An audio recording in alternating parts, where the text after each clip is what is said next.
أعوذ بالله من الشيطان الرجيم. أفضل الذكر بسم الله الرحمن الرحيم. الحمد لله رب العالمين، والصلاة والسلام على أشرف الأنبياء والمرسلين سيدنا ونبينا وحبيب قلوبنا وشفيع نفوسنا أبا القاسم المصطفى محمد.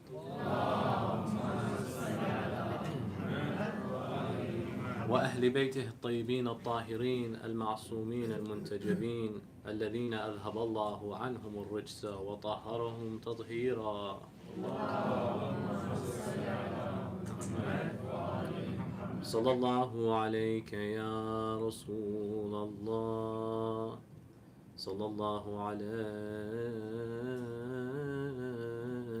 يا مولاي يا أبا عبد الله، يا رحمة الله الواسعة ويا باب نجاة الأمة. ما خاب من تمسك بكم وأمن من لجأ إليكم. يا ليتنا كنا معكم سادتي فنفوز فوزا عظيما. السلام على الحسين all together وعلى علي بن الحسين وعلى أولاد وعلى أصحاب الحسين، خصوصا سيدي ومولاي كفيل الهواشم قمر بني هاشم أبا الفضل العباس.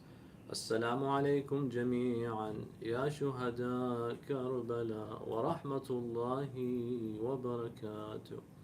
أما بعد، يقول الله في كتابه الكريم: بسم الله الرحمن الرحيم. ربنا لا تزغ قلوبنا بعد إذ هديتنا وهب لنا من لدنك رحمة إنك أنت الوهاب. آمنا بالله. صدق الله العلي العظيم. صلوا على محمد وآل محمد. A second louder salawat in honor of Sayyida Fatima al-Zahraa.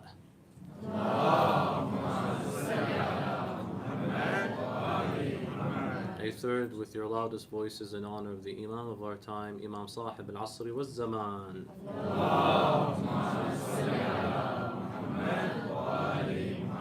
Respected brothers and sisters, Assalamu alaikum wa rahmatullah. Husn al-Aqibah, or a pleasant ending, is something everyone wants to acquire and accomplish by the end of the timeline known as life. Indeed, life is linear. There is a start, there is an end. We want that our end, despite the ping-pong table of life, back and forth, let the end be within your satisfaction, Ya Allah. I would ideally prefer that in the entire process, Ya Rabbil Alameen, it's not back and forth, but the reality is I am not infallible and I am not pure, but I take my role models from the infallible and from the pure. So when I waver and I run into obstacles, impediments, pitfalls in life, I just get myself back up, knowing that my goal is to not be in the same pit. I must learn to progress, because I don't want my ending su al-aqibah. I want it husn al-aqibah. Indeed, these are terms often cited within the realms of Islamic theology, ilm al-kalam, aqaid. You find this category of discussion that many people open multiple levels to, and I will not bore you by entertaining the world of Islamic Gnosticism and Irfan. What is the haqiqah? In reality, can we ever attain a husn al-aqibah? These are things philosophers have philosophized. But the ultimate truth lies within the fact that there are only one of two ways to end, either on the rida of Allah or the lack thereof. I know for a fact that no matter what I do in life, let my goal, and I submit that it needs to, insha'Allah, be within your satisfaction, Ya Rabbil Alameen. Because there is no in-between. Because that's how good God is. Many might say, oh God, there are people, they are not on the same levels. Indeed, that is why there are many levels of heaven and many levels of hell. But the reality is that God will either put you in heaven even if you were not like the grandest of most pious, of most upright people there ever were, but you still pass the test of life, you and they go into the same place. But the opposite is also the same. So it's a very interesting situation where you always need to search that there is no between proportionate to my level of iman. There is either Jannah or Jahannam. But of course, the justice of God and in the system that He designed so beautifully, not everyone will be even in the same levels of paradise. You made it. We always like to say, and I began the majlis with, فَنَفُوزَ فَوْزًا عَظِيمًا, that we will be victorious, a great victory. Yeah, but I doubt I'll ever be in the same level of Imam Ali ibn Abi Talib in heaven, let alone even see him, for example. There's a high level. We can describe Jannat al-Firdaus, that the Jannah that is the up class, high class, like you see with some of these regions here, but that's nothing compared to what is reserved for those who gave their life in the way of Allah. وَلَا تَحْسَبَنَّ الَّذِينَ قُتِلُوا فِي سَبِيلِ اللَّهِ أَمْوَاتٍ بَلْ أَحْيَاءٌ عِنْدَ رَبِّهِمْ يُرْزَقُونَ, for example. And that's why Allah blesses the person. You will deserve the paradise that you received. But of course, there has to be justice implemented. But you are not the same like the person who prioritized Rabbul Alameen. Even if a person found themselves with their scale and the mizan on the day of judgment exactly equal, negative to positive, meaning the amount of good deeds they did is the exact same amount of wrong that they did, where would Allah place this person? This was a question asked to Imam Ja'far al-Sadiq salawatullahi wa salamu alayhi, to which he replied that God is so merciful that He will give him a brush of good deeds so that one of the scales of good deeds weighs above the one that is filled with the wrong actions. Allah will still put them in Jannah. That's how good God is. That's the God you're talking about. Because I know the wrong impression is the following. People fear God. And I think the term fear has been overused. Indeed, we should fear a Lord that will go after the wrongdoers and the oppressors of life. They should fear God. But if I love Allah like I love my parents, I fear the discipline that comes based on my own consequences, that's perfectly fine. But it's high time that we turn the word taqwa, rather than meaning fear of God, to meaning God consciousness, alert and aware of the presence of the Almighty. Because honestly speaking, taqwa, this is the most basic motif in the Holy Qur'an. وَاتَّقُوا اللَّهَ كَثِيرًا إِلَّا الْمُتَّقُونَ. You find this scattered everywhere throughout the Holy Book. One of the most used words in the Holy Qur'an, Al-Kareem. This does not mean fear. Even at its very origin, it means being alert and conscious of the fact that a God exists. And you should fear that while that happens, if you do something evil, God will come after you. And if you do something good, وَمَنْ يَعْمَلْ مِثْقَالَ ذَرَّةٍ خَيْرًا يَرَى. And whoever does an atom's weight of good, God will see it. But I need to always be alerted of that. For example, one man came and asked Al-Imam Zainul Abidin alayhi salam, how is it ever the case that anyone will ever enter paradise? He says, what do you mean? God spoke about Jannah? He's like, but wait a second. I've examined just the most basic of haram a human can do. And God describes the evil in such a repulsing act, a manner, that it doesn't seem like anyone will go to Jannah. For example, backbiting. If I backbit someone, the Qur'an says it's as if I ate the flesh of my dead brother's back, and the Qur'an even says فَكَرِهْتُمُوهُ, and you despise such an act.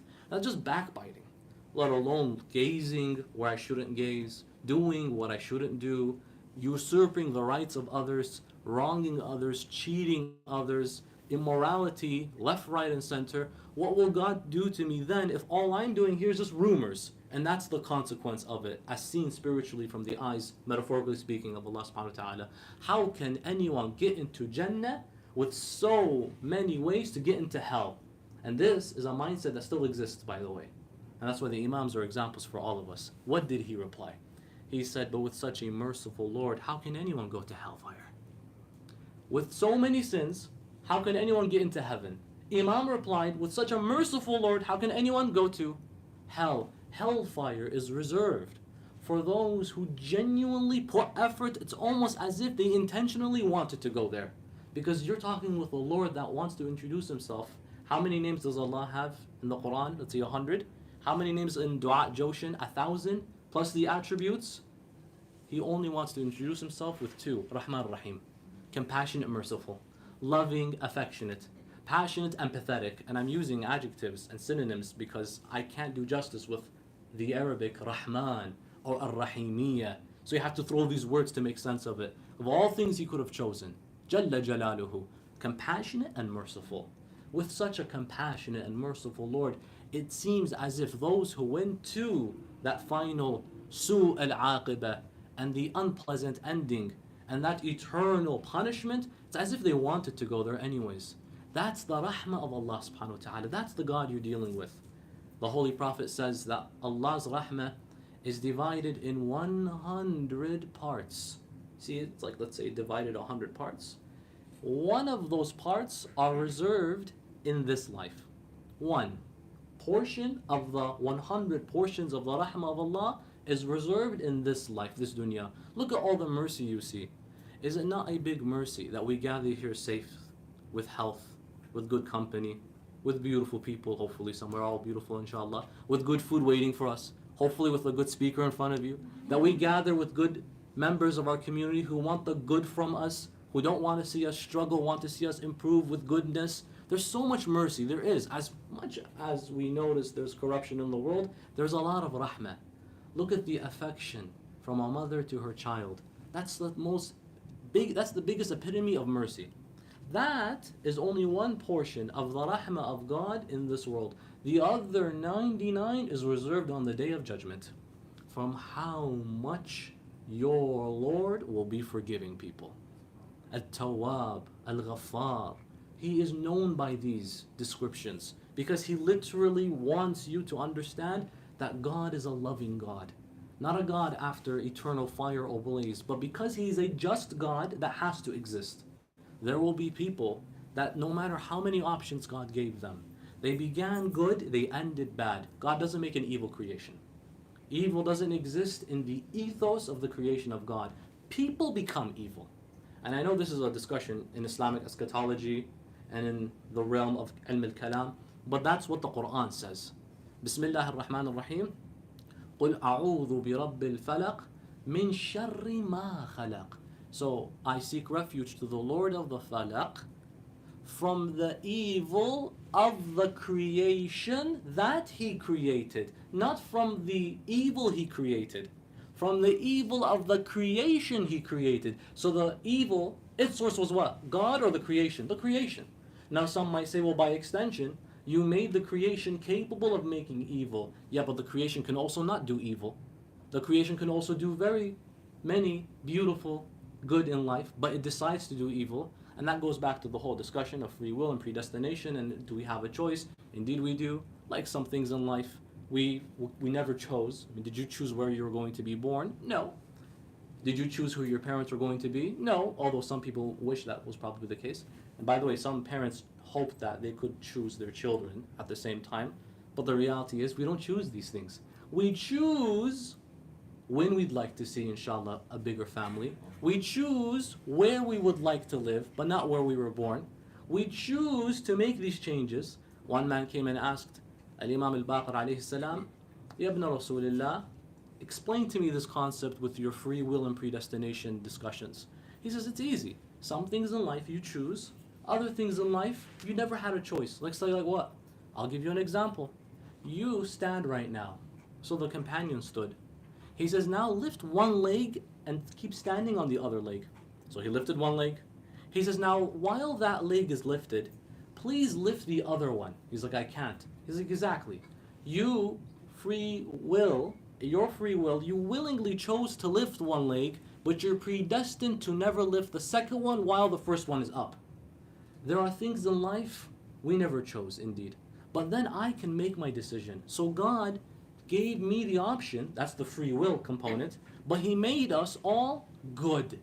The biggest proof of that, of the fact that God loves you, is the fact that he made you. Otherwise, God would not make you just to hate you. But it's up to you to maintain the love of Allah subhanahu wa ta'ala. Because as mentioned, the ayah said it, not me. Min sharri ma khalaq. From the evil of the creation of God that He created. The creation does the evil, but God doesn't make the evil. It starts off on a level of goodness, a degree of khair and potential progress to both good and evil. You maintain that. And the biggest proof that God loves you is the fact that He made you. Then you get people develop into your Yazid bin Muawiyahs, your Fir'auns, your tyrants. And I'll give you the biggest proof of the fact. If these people were babies and they had passed away, but they were going to become Fir'aun and Yazids, they would have went to Jannah because the baby is innocent. It's the whole dilemma of would you kill baby Hitler, for example. Well, I mean, if I saw a child, I can't say for a fact they're going to become very evil one day. That child's innocent, for all I know, until they do something, because you're accusing someone of being guilty before they committed the crime. That's why they start off good, then they make their decisions in life. That's the insan. The human being can choose good and bad. That's why we all pray for Husn Al-Aqibah. I'm saying this now, but I'm not guaranteeing myself, and I can't guarantee my future. And I say this because I spoke to the mirror earlier, and I'm like, you're going to be talking to people. First, talk to yourself. Do you think you're going to proceed in a good way? You think you're happy now, but I've heard a million cases where people started off on the right foot, they ended on the wrong foot. I will provide you two examples of scholars, of a scholar, one, of a scholar, and two, the greatest of all examples by the Holy Prophet Muhammad sallallahu alayhi wa sallam. That involve this case of your ending being changed, because you can always change how you want to end up. It's up to you. Allah knows, but it's up to you. There was a scholar by the name of Al-Allama Al-Tabrasi. He was a profound scholar who lived about 600 years ago from what is modern day Iran, and he compiled for us in our School of Ahlul Bayt Heritage a series of volumes on the tafsir of the Holy Qur'an called Majma'ul Bayan fi Tafsir al-Qur'an. Majma'ul Bayan is one of the most compendious, comprehensive tafasir we have in the School of Ahlul Bayt. It's considered an early resource as well. But if you read the prologue of Majma'ul Bayan, there's an interesting introduction. It starts off with the story of the scholar and how he came to produce such a monumental work. Majma'ul Bayan, it starts off like this. And Al-Allama Al-Tabrasi, this grand scholar, was a genuine grand scholar of his time in that region. And he had a case where he passed out. He was, think of him like one of the grand ulama that we know today. He just passed out one day. His students ran up to him, and they were of course concerned for him, shaking him, wake up Shaykhana, what's going on? And he didn't wake. They gave him a few hours, he was just frozen and paralyzed. What happened to him? I don't know exactly what the case was, but it seems like he had a form of paralysis or something like that. So he had passed out. The sad thing is, his students thought he died. He didn't die though. He was just out, they checked for a pulse, and there are cases where you can't register for a pulse. The medical the medical students would know this one, not me. And so they couldn't register it. What did they think? That the man died. So what did they do? But he was still alive. They actually took him, they washed his body, they prayed over him in the same day. They didn't wait. In some hadith, it does report that when a person passes away, or it seems to be the case that they passed, that you give it at least half a day to examine, just to see, for this exact reason. Typically back then people would have a hard time due to the lack of technology of actually determining what the cause was. So there was recommended to give it some time. But these guys just rushed right into it. So after they prayed on their favorite teacher, they decided to lower him into the grave. And the man is alive.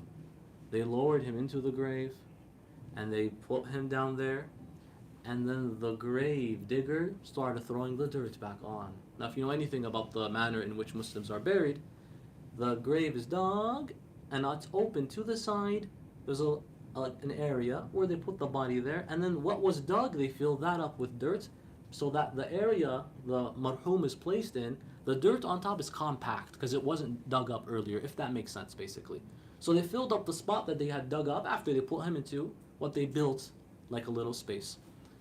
In that moment, the Shaykh woke up and he knew what went on. He was literally buried alive. Al-Allama al-Tabrasi. So he made a nidhr, a vow. First of all, he wakes up, it's pitch black. He's like, what is happening? He then starts to struggle. He can't because the kafan is on him. He then's trying to breathe. It's becoming more difficult, and he realizes what goes on. They thought that he died. Now he's actually going to die as a result of what they did. They didn't check. They were not patient. So he made a vow. It's like, Ya Allah, I make a vow, a nidhr. A nidhr, we sometimes even refer to it as a mannat also, is where you make a vow, a pledge between you and God. This, by the way, is Islamically binding. You have to fulfill it if you make it. And it can't be done in just, here's my intention. No. There's an actual methodology for making a vow. We have in the Qur'an, by the way, As-Sayyida Fatimah al-Zahra and Amir al-Mu'mineen made a vow for Al-Imams Hassan and Hussein to feel better after they were ill. And they got better, and what was the promise? That if they do get better, Ya Rabbil Alameen, we will fast for 3 days. And they began the fasting, and each day someone knocked, I'm hungry. They gave him وَيُطْعِمُونَ الطَّعَامَ عَلَى حُبِّهِ مِسْكِينًا وَيَتِيمًا وَأَسِيرًا. And so that's what they did. And the Quran makes mention that they made that conviction between them and their Lord. Al-Allama al-Tabrasi did as well. The method is like this basically. You have to say, Lillahi alayh.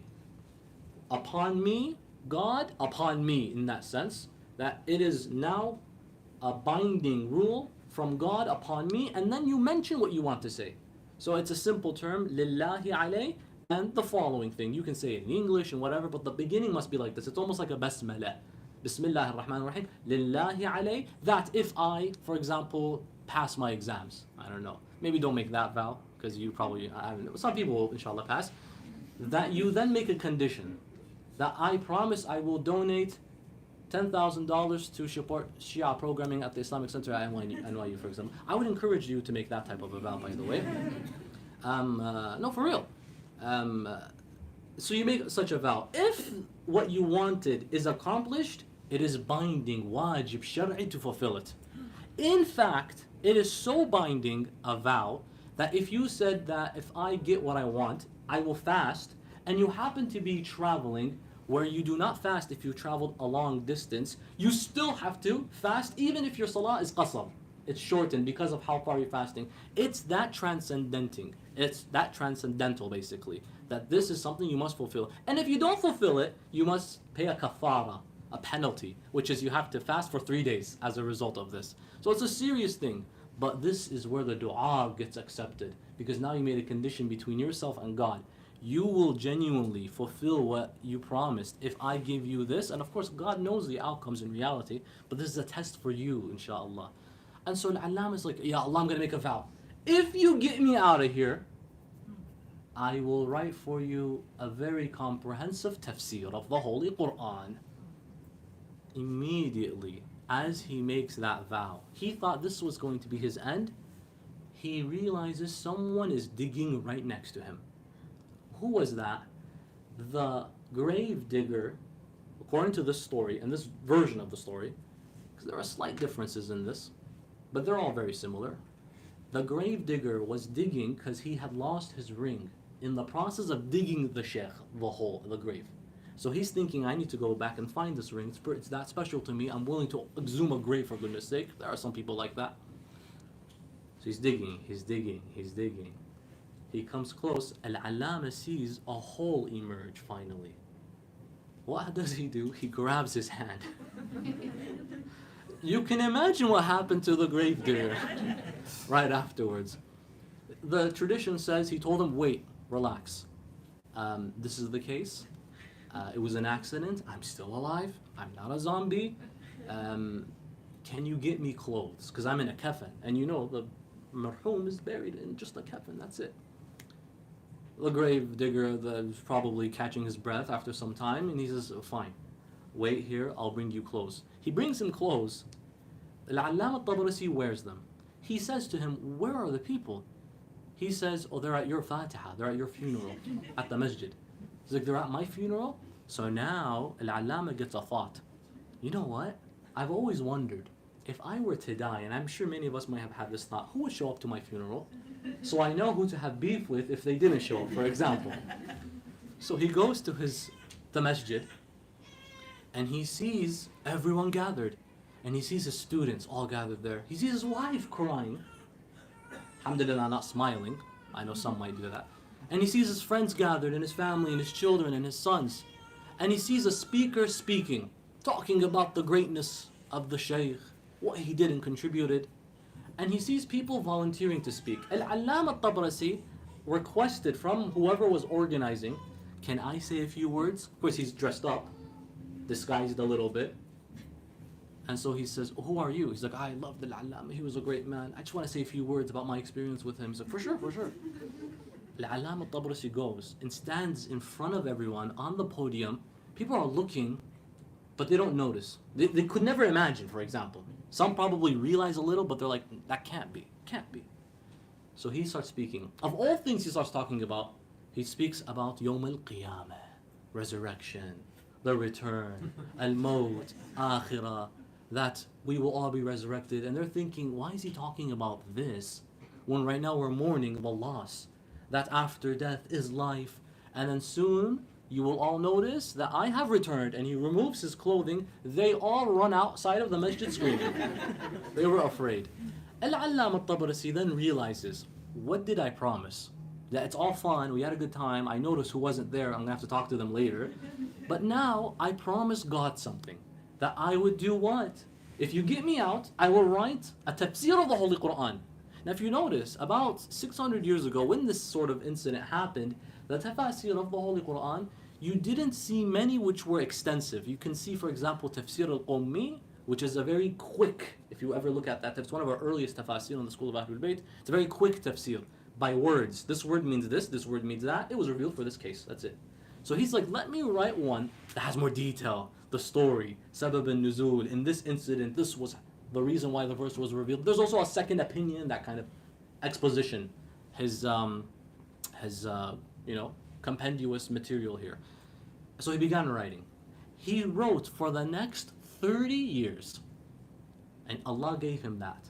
For the next 30 years, when you get to the end, the prologue says this was the basic background story of this tafsir. Is it epilogue at the very end? The end of the book says this. When it gets to the last verse and the last explanation of that last verse, it says, وَهُنَا سَقَطَ قَلَمُ الشَّيْخِ. And here the pen of the shaykh fell. What had happened? He was working on his tafsir. When he got to the last sentence, he put the last period right on his table. He fell and passed away. Allah had allowed him to fulfill his vow up until he completed it. Then Allah took him back to the heavens. He had a Husn Al-Aqibah, what we would call as a successful ending, because he saw that it was going one way, but I can change it if I want. Now you can see the other case can be the same exact way. One day, the Holy Prophet Muhammad sallallahu alaihi wasallam was approached by Malik al-Maut, the angel of death, Israel. Some might call him the Grim Reaper, but he's an angel of God. So, he's a servant of Allah. He's a lover of Ahlul Bayt. He loves the lovers of Ahlul Bayt. It's not like we should fear this guy, right? Maybe you don't want to invite him anytime soon. But it's not like you should have a bad impression of the angels of God. I know some people, especially culture and media, wants to show the angel, Israel or whatever, as this. No. It will be a day the believers will look forward to. In any case, the angel of death came to the Prophet, and the Prophet asked him a couple questions, because the angels can come to the Prophet of God without needing to fulfill their role, for example. So the Prophet speaks to Jibreel and Mikael and Israfil and Israel, and it may not necessarily be for their exact role and their position of what they typically are known to do. So he spoke with the angel of death and he asked them 3 questions. Ya Israel, هل فرحت يوما ما وهل حزنت يوما ما وهل عجبت يوما ما? Have you ever become sad in your life before? You become sad before? And have you ever became happy because of what you do? And have you ever been astonished before? Malik al-Maut replied, according to this tradition, that Ya Rasulullah, as for have I ever been happy doing what I do, there's only one case that I've been happy. And as for if I've ever been sad or doing what I do, there's only one case that's made me really sad. And as for have I ever been astonished or surprised, I'm Malik al-Maut, nothing surprises me. I've seen the ajaib of the dunya and the akhirah. So nothing can surprise me. I've never been astonished before, no. So what made you saddened, for example, Malik al-Maut? The angel of death replied, one day there was a lady, God told me to take her soul. I went and I waited for the command. I saw that she wanted to cross a river while holding a baby and a basket, but it was too difficult to cross while holding both baby and basket. So what did she do? She put the baby down on the grass and she carried the basket over her head, crossing the river. The river's water was up to her neck. So that's why it's difficult. I can't carry both. So she's holding the basket above her head. She gets to the other side. She puts the basket down so she can do what? Go back and take her baby. Halfway through the river, God told me, now take her life. I actually felt sad, according to the angel of death. It's like, now I'm taking her life in front of her child, in the river, and she just wants to get him. I will be honest, this actually made me saddened, and I am Malik al-Maut, so I took her life. Then what made you happy? The angel of death replied, do you remember Nimrud? Nimrud, the tyrant god king, who claimed that he was God in the time of Nabi Ibrahim. Similar to Fir'aun, he called himself God. What a dork. And he tried to kill Prophet Abraham. He had him catapulted into the flames. And he was an oppressive ruler in Babylon, Iraq. So Nimrud, God humiliated him. A serious humiliation by having a mosquito, this is how he died, run up his nose and go right into, it's like the canal, subhanAllah, from the nose to the brain, they're linked, right up to the area where his brain was, and it gave him serious migraines that would never subdue until he would whack himself on the head with his shoes. And so one day, he was trying to sleep, but he just couldn't. The headache bothered him so much. So he ordered his guard, he's like, guard, come here. Why don't you take my sandal, please, if you don't mind, and just pick it and give me a couple whacks on the head? I can't sleep. It was his melatonin. And so the guard is like, okay, whack. He's like, no, harder, please. That did not do it. He kept hitting him over the head. It turned into like a UFC match. Just hitting, and he was like, no, I can't. It's still there. Until from how much this guy got hit, he who claimed himself to be God died by getting whacked by his own slippers. I took his soul, the angel of death, and I was laughing. You think you're God? You died by your own shoe. So I was laughing as a result. And as for the case that ever made me astonished and surprised, nothing makes me surprised, Ya Rasulullah. Rasulullah, sallallahu alayhi wa alayhi, the knower of the knowledge of the past and the future. Alimul Ghayb, the knower of the unseen is God. فَلَا يُظْهِرُ عَلَى غَيْبِهِ أَحَدٍ إِلَّا مَنْ ارْتَضَى مِنْ رَسُولٍ. So no one has access to the unseen of God except from the messengers whom God wills. And of course, who of all the messengers of God, who Allah will allow to have some access of that unseen? Rasulullah. So Rasulullah said, Ya Israel, إِنَّ الَّذِي أَضْحَقَكَ نَفْسَ الَّذِي أَبْكَاكَ. O Israel, the one that made you cry was the same that made you laugh. He says, how? He says, that baby in the story of the mother that died grew up and became Nimrud. The one that made you cry earlier was the same that made you laugh. At that moment, Israel said, now I'm astonished for the first time in my life. You found that this young child, who would start off his journey of life simply innocent, pure, end up becoming Fir'aun, who would at the beginning would make someone like the angel of death of all people or of all creatures of God cry over the sadness of that moment in that scene. Later on, turns into this horrible creature that oppresses others and calls himself God. We all need to ask, Ya Allah, allow my ending, where I'm happy with it now possibly, please allow it to improve exponentially. Because I think I'm on the right path, always continue to pray that God, after He's guided you, doesn't allow you to be misguided. One of the few ways we can promise ourselves what is called a Husn al-Aqibah, a successful end, as opposed to a Su' al-Aqibah, we have from reported by the Imams of Ahlul Bayt a number of things. Number one, and these are spiritual remedies. So number one is Tasbihat al-Zahra. We have numerous reports that say the Tasbih of Sayyidah Fatimah al-Zahra ensures that one will leave this world on the path of the same path of Fatimah al-Zahra. This was one. Number two, by reciting the following dua in Surah Al-Imran, ayah number 3. Bismillah ar-Rahman ar-Rahim.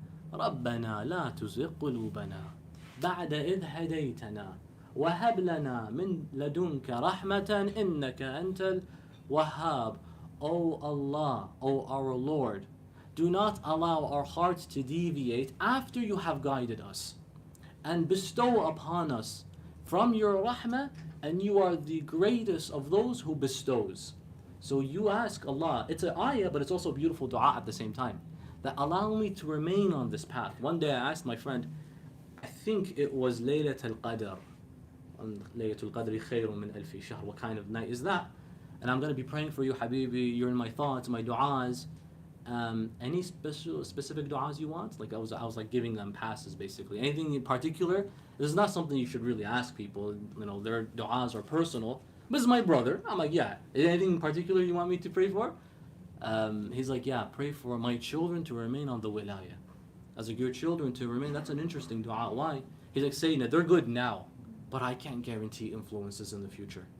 At the moment, they're on a straight path, that I hope they remain on that sirat al-mustaqim. But I can't promise that at the end, it'll stay the same way. Because there are people in life, they call themselves Muslims, at the end of their life, as they are passing away, they do kufr billah. It happens, it really does. Then there are people, God does not allow them to leave this world until they did the shahada. It can happen, but it happens in a split second. It happens in that spiritual realm, alamul malakut, right before the angel of death approaches. God has them have their destiny changed. How so? We have a narration. I'm not going to go deep into this discussion, it's not really the focus, but it ties in. Where the angel of death approaches the person that's leaving this world. We mentioned him a couple times actually, mashallah. That approaches the person leaving the world in a number of states. One of the states is if the person had a medium, let's just say, for all intents and purposes, degree of faith. They were not the most upright, but they were not evil. They're going to experience another trial just before they leave this world. That trial is the following, according to one hadith, that they will experience what is referred to as sakaratul maut. We have many narrations about the pangs of passing away. Sakaratul maut. In that phase, according to their traditions, they experience a very extreme thirst. Before the angel comes to do his job, shaitan comes. Shaitan comes, he's like, I'm trying one more time. Just before they go away, maybe I can do this, because they're still on their faith, but they were wavery. So maybe I can give out one last attempt. And it happens in like a nanosecond. The observers don't see it, but he sees it, or she, because they're now in this phase where they're between life and death, so the unseen becomes semi-seen. Shaitan comes. And while they experience what? Extreme thirst, guess what shaitan is holding? A very cool cup of water. In fact, the tradition is so detailed, you can even see the condensation around the cup from how cool that water is. And the believer is just laying down. And shaitan will say, are you thirsty? The believer will obviously accept that. And then he'll say, would you like to drink? The believer will say, yes, please. Then shaitan will say, in one condition. What? The response. Ukfur billah. Do kufr of God right now, I will give you the water. This is the litmus test, all of a sudden. Do I want to say I will do kufr and I disbelieve just so I can get this water moments before I leave and meet my Lord? Some will say, kafartu billah, hoping that they will get the water. When they do that and shaitan's accomplished what he wants, he then takes the water and pours it, as such having the person die not on the way of God. This is called su'il aqibah. They may have lived their whole life a Muslim, but really what kind of Muslim were they? When every single day abusing others, oppressing others. And I actually think about this sometimes. That guy called himself Muslim his whole life. And he would even present this image of holier than thou. But I know for a fact they took the rights of others. Injustice was rampant and normal to them. But they seem so holy. And they pray so well. And they recite so good. But they are a monster walking on this earth. People like this exist. I mean, was it not someone by the name of Abdul Rahman bin Muljim who killed Imam Ali ibn Abi Talib? The man who was known to pray and read Qur'an and recite. And his name was the slave of the Rahman who kills Ali ibn Abi Talib. People like this exist. They exist. What, does he die? Inna deen and Allah al-Islam. Because he's a Muslim, he goes straight to... No. Because at the very end, God changes it for these people. Then there are people, no, it's actually a different experience. Where he comes up to them, number one, in a pleasant atmosphere. Not shaitan, Malik al-Maut. And he's in a pleasant manner.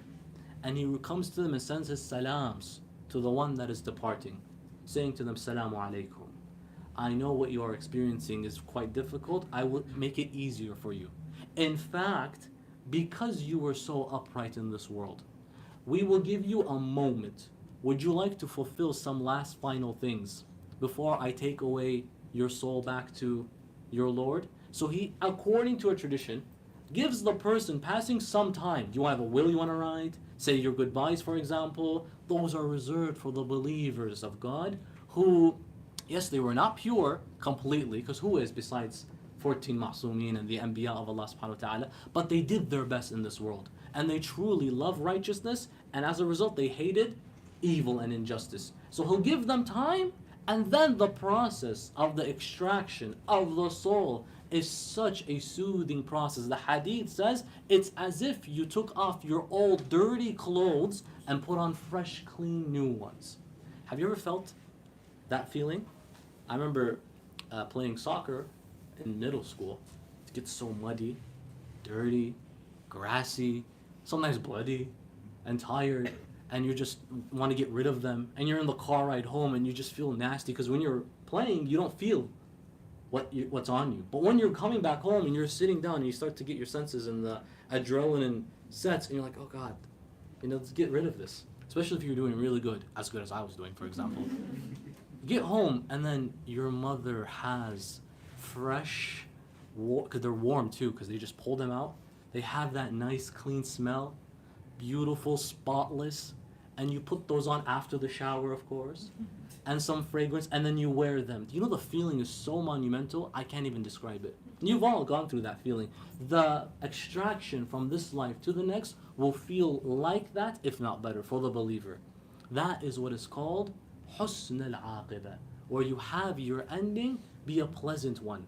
There were many examples of this in the life of, as mentioned, the Prophet and the previous stories, but at the same time, in the life of the man that we honor tonight, Sayyid al-Shuhada alayhi salam. Whether we look at people who started off on the wrong foot, ended off on the right foot, or people who started off on the right foot, betrayed Sayyid al-Shuhada, left his side, ended on the wrong foot. We can see this example. Whether you have the kingdom of Fir'aun and all the blessings the Nile can give you, but you can end up being like a Sayyidah Asya bint Muzahim and say, forget all this. Allahumma ibni li indaka baytan fil jannah. I just want a house next to you, Ya Allah subhanahu wa ta'ala. Forget all this, the luxuries and the riches. I want my ending to be an ending that is within your satisfaction, Ya Allah. And if that means I go through some of the difficulties of this life, it's worth it. It really is. Because what is this life if not, okay, what's a good life? 85 years? 90? 100? Hey, perfect. 100 years. Then what? Eternity. I think the odds are much better where if you manage to be patient, وَتَوَاصَوْا بِالْحَقِّ وَتَوَاصَوْا بِالصَّبْرِ, that if you want righteousness, at the very last end, the formula is patience, for goodness sake. Endure that patience. And honestly, life, if you have a perspective change, is not so bad. I can look at these struggles and even on the size of the monumental struggle of Karbala. And if I still end up saying, how was your experience? And I go, Ma ra'aytu illa jamila, then I have won everything there ever was to win this game known as life. Because if I can look at that and say, it's fine, because that was in your name and in your sake, Ya Rabbil Alameen, wallah, it was beautiful. And I saw nothing but beauty. Just change the perspective, because what happens at the end of Karbala? What's the consequence? The consequence is a wake-up call to an ummah that was dead. That's why Rasulullah says, Husaynun minni, which is obvious. But then he adds, wa ana min Husayn. How are you from him when he's your grandson? Because we couldn't understand the latter. We can understand the former. What about the latter? Because I had died by that point, speaking in the name of Rasulullah. Who understood Islam? If you found it normal to go after the grandchildren of Rasulullah, then your salah was gone anyways. Your deen was forgotten. One man asked, interestingly, Abu Hurairah, the famous narrator, in the battle of Jamal, he asked him, Ya Abu Hurairah, of course he wasn't in attendance in the battle, but it was when that battle was happening. How did the Prophet pray? Battle of Jamal was around the 33rd year, the 34th year after the Hijrah. How did Rasulullah pray? And Abu Hurairah replied, you want the prayer of the Prophet? Salat al-Nabi ka salat al-Hashimiyin. It's like the prayer of Banu Hashim today. Who was Banu Hashim at that time? Imam Ali, Hassan al-Hussein. This question was asked why? Because 34 years, just 34 years, after the death of the Prophet, not 34 years after death, the Prophet died 11th after Hijrah, so you have just a little under 23 years or so, prayer was forgotten. People forgot prayer. In fact, Hajar al-Aswad, you know Hajar al-Aswad, it was missing. Maqam Ibrahim, people lost it. It's the spot where Ibrahim would stand, and we need to know these things. Why? Because it's mustahab to do tawaf between the Kaaba and the Maqam. People had lost Maqam Ibrahim. Islam was at a shambles basically, such that Salah was gone. And I know, and again, this is for academic purposes, but the fact that it's 1,445 years after Hijrah today, and Muslims are not united, and I know this is not a pejorative, but Muslims are not united in the metric of their Salah, and this is now, doesn't show you how surprising it is that after 30 or so years after Rasulullah, Muslims completely forgot Salah. How so? Because they had to ask some of these Sahaba, how did he pray? They would say, you want to know how the Prophet prayed? Because some people prayed like this, their hands up. Some people prayed with their hands down. Some people prayed just bowing down their heads like that, similar to our Jewish brethren towards the Wailing Wall. So what's going on with the prayer? They lost Maqam Ibrahim, they lost Hajar al-Aswad. The deen was in shambles. Like just go look at their prayer. That's all. You will find that Imam Amir al-Mu'mineen and his family are praying the right way. Such that by the time it was the 61st year after Hijrah, what would have happened to Islam? I'll tell you. When the one who sits on the chair of Khilafah, who's supposed to represent God, is a womanizing, drunk, monkey-playing, a wretched creature known as Yazid ibn Muawiyah. If that is God's representative, as-salam ala al-Islam. Simply put, when Sayyid al-Shuhada has his sacrifice and is victorious ultimately, of course, Rasulullah was revived again. Hence, Husaynun minni wa ana min Husayn. Because people need to know that the poet says it beautifully. Was it your chest that was stepped on by the horses, or was it the Qur'an? Was it your head that was raised on the spear, or was it the head of Ahmed? Was it your blood that was spilled, or was it the blood of Fatima? When you see what happened, they were going not necessarily after Imam al-Hussein. They were going after the deen of Rasulullah. That's why in the court of Sham, Yazid, la'natullah alayh, begins to recite blasphemous poetry. لعبت هاشم بالملك فلا خبر جاء ولا وحي نزل. That the family of Hashim, i.e. Zaynab and Zaynul Abidin, they were playing with sovereignty. And as a result, there was no news that was brought down, no revelation revealed. All this is nonsense. The guy just admitted to his kufr basically. I don't believe in revelation, and I don't believe in any of this. It's interesting as well that even his confidants, who were Christian in their origin, by the name of Sir John al-Rumi, one of them, he looked and gazed, and he asked, who are these people among you today? He says, these are relatives of the Prophet. Like, how are they relatives of the Prophet? Like, these are grandchildren of the Prophet, these are his granddaughters. And the reply came back, in Alexandria in Egypt, Al-Iskandariya, there is a church. In it, there is a tablet where the hoof print of the donkey of Jesus that he once rode, because Jesus went to Egypt at one point, and he rode this donkey, is preserved in this church. We preserve the hoof print of a donkey that Christ once rode, and we venerate it and honor it, and you parade the daughters of the Prophet that you follow. I can't believe that. And Yazid told them, be quiet or else I'll put you in there next. This was the circumstance. This was exactly what we saw. That Islam was killed virtually, Hussein revived it. I mean, that's why we love Sayyid al-Shuhada, honestly and genuinely speaking. He made it such that if you started off on the wrong foot, trust me, open your heart, just some reflection and introspection, I will take you back on the right way. One of these people was a man known as Hurr ibn Yazid al-Riyahi. He started off, boy, did he start off not on the wrong foot. In a minute, inshallah, Sayyidina Habibi, in a minute, inshallah. He started off on the wrong feet. He was the main reason why the Imam al-Hussein and his family started off thirsty. Because Ubaydullah ibn Ziyad dispatched Hurr ibn Yazid, who was a military commander, to block Imam al-Hussein from the Furat after Imam al-Hussein reached the Furat. Imam Hussein arrived Karbala 3 Muharram, not 1st of Muharram, 3. Imam had access to the water. It's about the 7th day of Muharram he loses access to the water. So he has access for how long? About 4 days. When he has access to water, Sayyid al-Shuhada, this is what is called the water wars, basically. There's constant back and forth trying to preserve the water.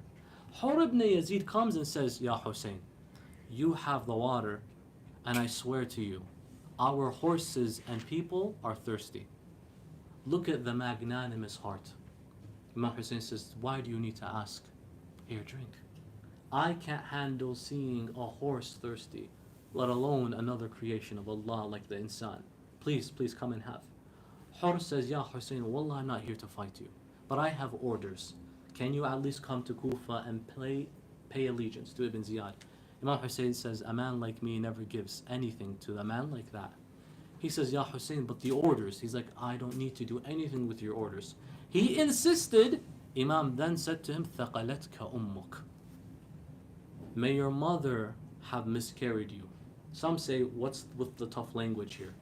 Imam has wisdom and foresight with this. What does Hurr say? Because he wants to wake him a little bit. Imam says, may your mother have miscarried you. Hurr says, Wallah, if your mother was any other lady. If your mother was any other lady, I would have said the same. But how can I say such words to Fatima al-Zahra? And I say, Ya Hurr, it's not a big deal. Because a miscarriage did happen at one point, but that's not the discussion. It kind of shook him. Because he wanted to hit him back, but then he reminded himself, wait a minute, his mother's Fatima. There was a reason why Imam Hussein used that line. Later on, in the Battle of Karbala, 3 things happened that woke the man a little more. Because he was genuinely thinking he just wants to take Hussein, he has orders and wants to fulfill them.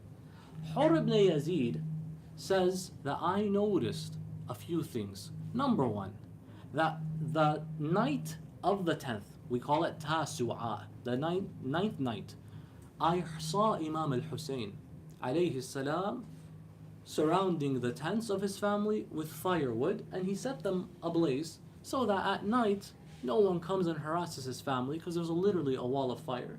And they would come with their horses, but the horses would see that and turn around. Well, Hussein wants to protect his family. Ruhi lahu al-fida.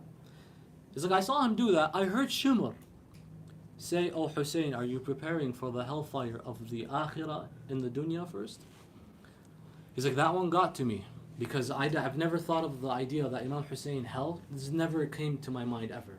In the same sentence, I would never mix that together. Hussein, are you preparing for the hell of the akhirah first? By preparing for the hell of the dunya? That's 1. 2, in the morning, I saw Shimr say the same thing. tonight, today, heads will fly and arms will be severed. It's like that one got me. But the thing that really got to Hur, which made him change his Aqibah from Su' to Husn, was the following. I saw him say the following, that, oh people, bring me water. Shimr is saying, people give me some water, bring a lot of it. For who? Finally for the children of Imam Hussein? No. Because I want to use the water for my horses. To give them to drink? Not even. So I can pour them over their hooves because the sand of Karbala is too hot. I don't want it to bother my horses. And I'm thinking the children of Hussein are literally crying, Al-Atash, Al-Atash. The thirst, the thirst. And you bring water for the hooves of horses. And I know Hussein gave me water when I needed it at first. And then when we got control of the water, we prevented him. The guilt rained down Hur bin Yazid. Hur looks at his son Bukair. And his son looks back at his dad. And I can see that they have a discussion only with their eyes. They don't speak. And they both nod and they say, let's do it. A man by the name of Al-Mujahir goes to Hur. He says, oh Hur, I thought, wallah, I would say this, that if anyone asked me who was the bravest of Kufa, that was unwavering and would never fear anything, I would have said you. But right now, you look pale and yellow. Why do you look so scared? And then Hur said the line that we need to say to ourselves every single day. He said, أُخَيِّرُ نَفْسِي بَيْنَ الْجَنَّةِ وَالنَّارِ. I see myself deciding between hell and heaven. This is the decision. It's now or never. If I stay complacent, I have only one direction I'm going to. But if I take a few steps, just forward, it'll literally change my destiny. أُخَيِّرُ نَفْسِي بَيْنَ الْجَنَّةِ وَالنَّارِ فَوَاللَّهِ لَا أَخْتَارُ عَلَى الْجَنَّةِ شَيْئًا. By Allah, I will never choose anything over Jannah. Bukair, my son, let's go. As he's charging, Hur manages to convince 28 other members of the line of Umar ibn Sa'ad, and they run after him. They begin firing some arrows. A few of them get hit. Hur comes and makes it to the camp of Imam al-Hussein. Abul Fadl al-Abbas alayhi salam emerges like the brave and loyal brother he is, stands in front of him. And this was the commander of the opposition at one point. So Abul Fadl says, what do you think you're doing here? Imam Hussein says, my beloved brother, let him come through. Hur comes. What does he do? He throws himself off his horse, and he throws himself. It's not easy when you come down the horse as opposed to throw yourself. He landed flat, and he got up, and he ran to the feet of Imam al-Hussein, and he said, Master, forgive me. Master, forgive me. I didn't know that they wanted to kill you this way. Halli min tawbah. Is Tawbah still open for me? Do you think God can forgive me? I'm the reason why your daughters are crying out, thirst, the thirst. I can't handle that guilt. I think I'm going to burn in the hells of fire. Is there a chance for me? Sometimes you think you hit rock bottom. Remember Hur bin Yazid. Because I know no matter what you think you did, it'll never reach the guilt that he felt. The family of Rasulullah. Halli min tawbah. Do you think God can ever forgive me? The heart of Imam al-Hussein, wallah, it's so big. Because anyone else would have said never. Hussein said, of course. Of course. Hur, wallah, God, the mercy, the door of rahmah is always open. God has already forgiven you. Never think it's too late. You have sins. I have sins. But God is a loving God. Because if a God can forgive the one that blocked the water from the babies of Rasulullah, wallah, God can forgive you. Just open your heart. Hur then says, then my master, allow me to be the first to run into the field and defend your name and honor. Hur bin Yazid approaches the battlefield. As he goes, he begins to announce, I am Hur and this is Hussein. I will not let you make one more move, and I will defend him and the progeny of Fatima al-Zahraa. Me and my son want to sacrifice ourselves for Hussein. Hur bin Yazid then runs to the field. Umar ibn Sa'ad says, you are the betrayer. You are the one that took what we had and used it against us. Hur says, Wallah, I take everything against you so that I can save the progeny of the Prophet. Hur bin Yazid is fighting. He is the first of the martyrs of Sayyid al-Shuhada. As he is fighting, a man comes from the back with his spear, lunges it on the back of Hur bin Yazid. As he falls, he begins to call out with a loud voice, Assalamu alayka ya Aba Abdullah. Imam al-Hussein runs to the field, removes the killer of Hur. He places his beloved cheeks on his cheeks, and he says, Ya Hur wa alayka salam, anta hurrun kama sammatka ummuk. You are a free man, because Hur means free, like your mom named you. Hurrun fi dunya wa sa'idun fil akhirah, and happy in the akhirah. Inna lillah wa inna ilayhi raji'un. وسيعلم الذين ظلموا أي منقلب ينقلبون والعاقبة للمتقين. فرج عنا يا الله. Ya Allah, we ask you, Allahumma inna nas'aluka wa nad'uk bismika al-azim al-a'zam al-a'azz al-ajall al-akram. 10 times all together. Ya Allah, Ya Allahu, Ya Allahu, Ya Allah, Ya Allahu, Ya Allah. All together, Ya Allahu, Ya Allahu, Ya Allah. إلهي بفاطمة وأبيها وبعلها وبنيها شافي مرضانا اقضي حوائجنا اللهم بحق الحسين ارزقنا زيارة الحسين في الدنيا وشفاعته في الآخرة. My dear respected brothers and sisters, let's not forget all of our marhumin and our family and those who have no one to mention them.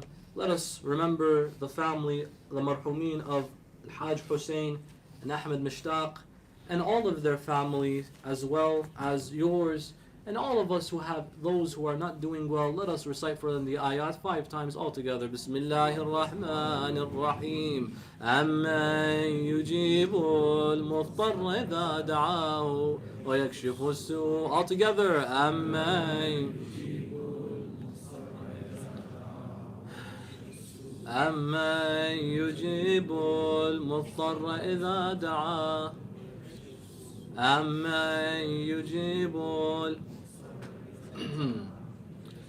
أمن يجيب المضطر إذا دعاه ويكشف السوء. اللهم اكشف السوء والبلاء عنا يا الله. اللهم المرضى المنظورين شافي وعافهم يا Allah. Oh Allah, we ask you on behalf of Imam Zayn al-Abidin, the one who was ill in Karbala, heal all of our sick ones. Oh Allah, we ask you to grant us the ziyarah of Sayyid al-Shuhada in the dunya and al-shafa'a in the akhirah, and for the ulama and the shuhada and all those who have given towards the message of Islam and the organizers of this majlis. Let's recite and gift to them a surah al-Mubarakat al-Fatiha, but before it the loudest of your salawat. آل محمد الفاتحة. بسم الله الرحمن الرحيم.